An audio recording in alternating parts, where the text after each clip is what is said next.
النهارده انت ولا نازل عايز تكسب ولا عايز تخسر ولا عايز تتعادل، انت مش عايز تبقى موجود اصلا في الملعب. الحمد لله نادي الزمالك قدر ان هو يفوز على نادي سموحه بنتيجه 1-0. هو ماتش انا شايفه ماتش الزمالك ما كانش فيه احسن حاجه، الزمالك فيه كان سيء جدا.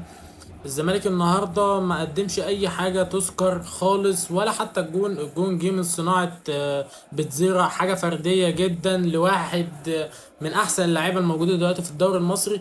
هو لاعب نزل لك عمل لك لقطه كده بس جاب لك جون، هو بس بتزيرع الماتش كله لو هنقعد نتكلم فيه من اوله لاخره، للتكالنج اللي حصلت، للجري اللي حصل في الملعب، لتغييرات اللي الكوتش عملها يعني، او التشكيله اللي نزلت.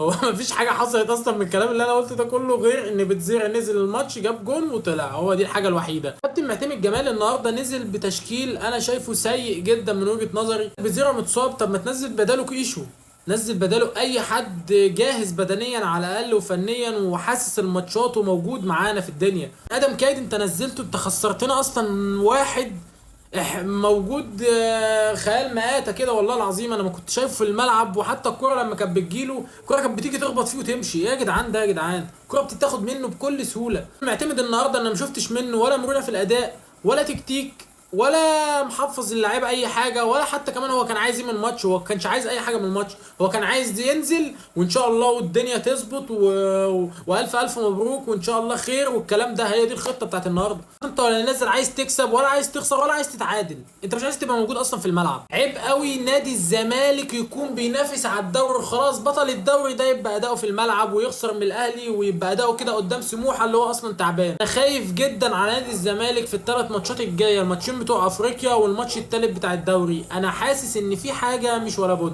اداء نادي الزمالك مع معتمد جمال في اخر كام ماتش ما يطمنيش خالص، وكمان انت بقيت تكسب 1-0 بس، وبقيت بتتعادل وبقيت بتخسر ب 3-0، فالدنيا عندك مش احسن حاجه كزمالك.